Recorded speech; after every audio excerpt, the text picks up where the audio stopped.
नमस्कार बच्चों, आज मैं आपके समक्ष कक्षा छठी की हिंदी पाठ्यपुस्तक बसंत से बचपन पाठ लेकर उपस्थित हुई हूँ, जिसकी लेखिका श्रीमती कृष्णा सोबती जी हैं। बच्चों, पाठ आप पढ़ चुके हैं, पाठ आपको अच्छी तरह समझ में आ चुका है और पाठ का सार हम पढ़ चुके हैं। लेखिका का पाठ लिखने का उद्देश्य क्या है वो भी हमें समझ में आ गया है। आशा करते हैं कि वो सब आपको समझ में आ गया है। बच्चों, आज हम बचपन पाठ के प्रश्न अभ्यास पर विचार विमर्श करेंगे और साथ ही इसमें कुछ अतिरिक्त प्रश्न हैं। आपकी जो पाठ्यपुस्तक के जो प्रश्न हैं उनसे अतिरिक्त भी कुछ प्रश्न लिए गए हैं, तो उन सभी पर हम विचार विमर्श करेंगे। तो बच्चों, आइए देखते हैं। पहला प्रश्न है, लेखिका बचपन में इतवार की सुबह क्या क्या करती थी? इतवार माने रविवार। लेखिका बचपन में इतवार की सुबह कई सारे काम करती थी। सबसे पहले वह अपने मोजे धोती थी। लेखिका को अपने मोजे खुद धोना बहुत पसंद था। फिर अपने जूतों की पॉलिश करती थी। जूतों को पॉलिश करने के बाद उसे कपड़े या ब्रश से रगड़कर चमकाती थी।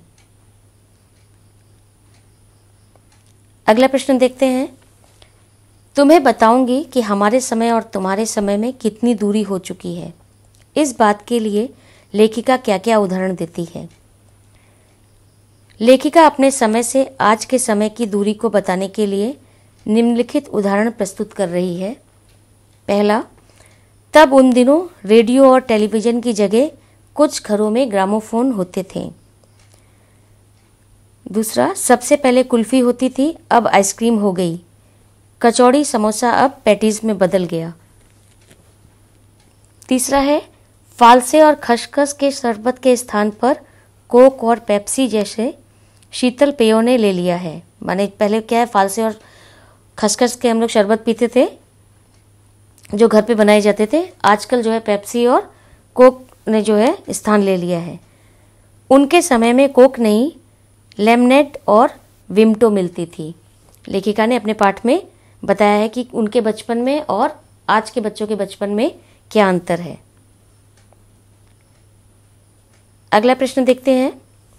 पाठ से पता करके लिखो कि लेखिका को चश्मा क्यों लगाना पड़ा। चश्मा लगाने पर उनके चचेरे भाई उन्हें क्या कहकर चिढ़ाते थे? उत्तर है इसका, लेखिका को रात में टेबल लैंप के सामने बैठकर पढ़ने के कारण उनकी नज़र कमज़ोर हो गई थी। इस वजह से उन्हें चश्मा लगाना पड़ा। उनके चचेरे भाई चश्मा लगाने पर उन्हें छेड़ते हुए कहते थे, आँख पर चश्मा लगाया ताकि सूझे दूर की, यह नई लड़की को मालूम सूरत बनी लंगूर की। माने कहते थे कि लड़की ने जो है चश्मा लगाया है वो बिल्कुल लंगूर की तरह जो है नज़र में आती है। अब अगला प्रश्न देखते हैं। लेखिका अपनी बचपन में कौन कौन सी चीज़ें मज़ा ले लेकर खाती थी? उनमें से प्रमुख फलों के नाम लिखो। लेखिका बचपन में चॉकलेट को बड़े मज़े से खाती थी। उनको सप्ताह में एक बार चॉकलेट खरीदने की छूट थी। लेखिका चॉकलेट को साइड बोर्ड पर रख देती, फिर बिस्तर पर लेटकर मज़े से खाती थी। इसके अतिरिक्त कुल्फ़ी, शहतूत, फालसे के शरबत, चॉकलेट, पेस्ट्री तथा फल मज़े लेकर खाती थी। कुछ प्रमुख फल काफल और चेस्टनट था। आगे चलते हैं। ये आपके इस पाठ पर अतिरिक्त प्रश्न हैं, इनको ध्यान से सुनिएगा। बच्चों, ये हमने आपको पढ़ाते समय भी बताया था कि बचपन पाठ किस विधा में लिखा गया है। बचपन पाठ संस्मरण में लिखा गया है, माने इसकी शैली जो है संस्मरण है। इसे आप जो है ध्यान में रखिएगा अच्छी तरह से। बचपन पाठ की लेखिका कौन है? बचपन पाठ की लेखिका कृष्णा सोबती जी हैं। लेखिका चॉकलेट कब खाती थी? लेखिका चॉकलेट रात को खाना खाने के बाद खाती थी। अगला प्रश्न देखिए। शिमला मॉल से कौन सी चीज़ लाई जाती थी? शिमला मॉल से ब्राउन ब्रेड लाई जाती थी। इसके बाद का प्रश्न देखिए। वेंगर्स और डेविको रेस्टोरा की कौन सी चीज़ें मज़ेदार थीं? वेंगर्स और डेविको रेस्टोरा की चॉकलेट और पेस्ट्री मज़ेदार थी। परिवार के लोग लेखिका को क्या कहकर पुकारते थे? परिवार के लोग लेखिका को जीजी कहकर पुकारते थे। अब देखिए आगे प्रश्न देखते हैं। बच्चों ने ध्यान से देखिएगा, इनको ध्यान से सुनिए आप। जब लेखिका छोटी थी तब मनोरंजन का प्रमुख साधन क्या था? जब लेखिका छोटी थी तब मनोरंजन का प्रमुख साधन ग्रामोफोन था। अगला प्रश्न देखिए, लेखिका ने पाठ में अपने जीवन के किस भाग का वर्णन किया है? लेखिका ने पाठ में अपने जीवन के बचपन के दिनों का वर्णन किया है। चश्मा लगने के कारण लोग लेखिका को क्या पीने की सलाह देते थे? माने जो उनकी आंख में चश्मा लगा था तो लोग जो उनको क्या सलाह देते थे? चश्मा लगने के कारण लोग लेखिका को दूध पीने की सलाह देते थे। अब अगले प्रश्न देखिए, हर शनिवार को लेखिका को क्या करना पड़ता था? हर शनिवार को लेखिका को ऑलिव ऑयल या कैस्टर ऑयल पीना पड़ता था। चेस्टनट क्या है? अखरोट का फल।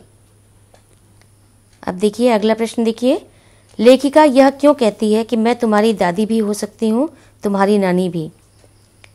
लेखिका की आयु दादी और नानी कहलाने की है, इसलिए लेखिका कहती है कि मैं तुम्हारी दादी भी हो सकती हूँ और तुम्हारी नानी भी।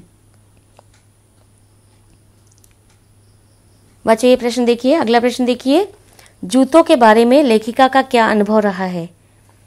उत्तर, लेखिका को हर इतवार को जूते पॉलिश करने होते थे और नए जूते मिलने पर उन्हें छालों का इलाज करना पड़ता था, जबकि आज के जूते कहीं ज़्यादा आरामदायक होते हैं। माने पहले के जूते क्या थे, उनको पहनने से पैरों में जो है छाले पड़ जाते थे। लेखिका चश्मे के लिए स्वयं को जिम्मेवार क्यों समझती थी? लेखिका चश्मे के लिए स्वयं को जिम्मेवार इसलिए समझती थी क्योंकि वह दिन की रोशनी को छोड़कर रात में टेबल लैंप के सामने काम किया करती थी, जिसके कारण उनकी नज़र कमजोर हो गई थी।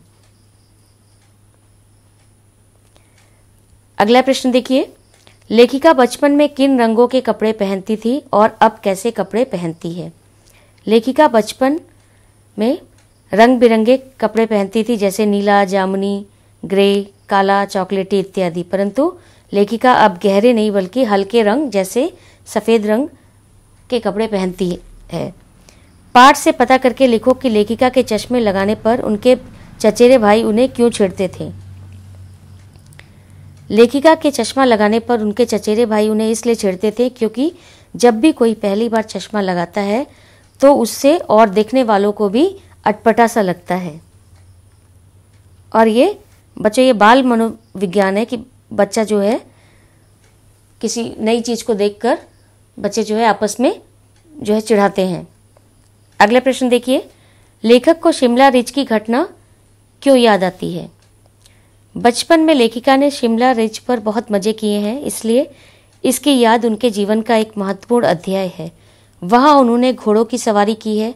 उन घोड़ों को देखकर वो हंसा करती थी क्योंकि उनकी ननिहाल के घोड़े बड़े हष्ट-पुष्ट और खूबसूरत थे।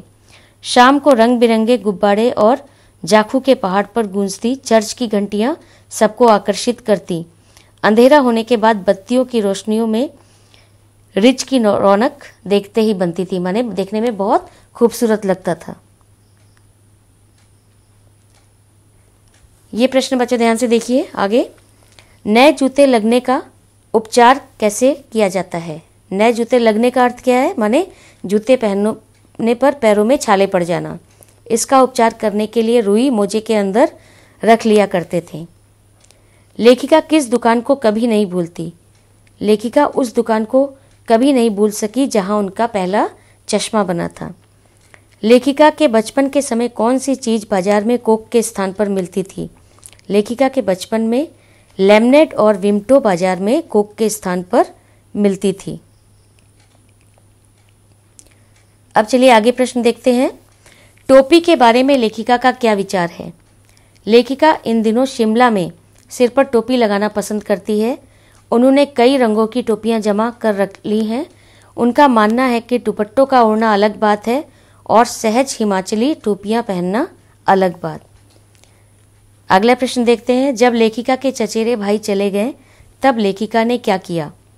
जब लेखिका के चचेरे भाई चले गए तब लेखिका अपने कमरे में जाकर आईने के सामने खड़ी हो गई और कई बार अपने को देखा। ऐनक उतारी, फिर पहनी, फिर उतारी। देखती रही और सोचने लगी, क्या सचमुच में उनका चेहरा लंगूर के चेहरे जैसा है? ये ऐसा हुआ, बच्चों आपको घटना याद होगी कि इसमें लेखिका के जब चचेरे भाई उन्हें चिढ़ा रहे थे तो लेखिका को लगा कि क्या वाकई में उनका चेहरा जो है लंगूर के जैसा लगता है कि भाई उससे जो है चिढ़ा रहे हैं, इसलिए वो चश्मा उतारकर अपने को आईने में देखती थी। अब अगले प्रश्न देखिए, बचपन में उन्हें मोजे खुद क्यों धोने पड़ते थे? बचपन में नौकर या नौकरानी से मोजे धुलवाने की मनाही थी, इसलिए उन्हें खुद ही धोना पड़ता था। दुकान में किस ट्रेन का मॉडल था? दुकान में शिमला कालका ट्रेन का मॉडल था। लेखिका को हवाई जहाज को उड़ता देखकर क्या लगता था? लेखिका को हवाई जहाज को उड़ता देखकर ऐसा लगता था कि जैसे कोई भारी भरकम पंछी पंख फैलाकर उड़ा जा रहा है। बच्चों, ये जो अतिरिक्त प्रश्न दिए हैं ये आपके परीक्षा में आते हैं। जैसे आपको पाठ का कोई भी एक अनुच्छेद दे दिया और उस पर जो है कुछ प्रश्न दे दिए, तो इन प्रश्नों को भी आप अच्छी तरह से पढ़ेंगे, इनके प्रश्न उत्तर इनको तैयार करेंगे, ताकि जब आपको अनुच्छेद देने के बाद प्रश्न पूछे जाएं तो आप जो है उनके उत्तर लिख सकें। तो आशा करते हैं इस पाठ के प्रश्न उत्तर आपको अच्छी तरह समझ में आ गए होंगे। धन्यवाद।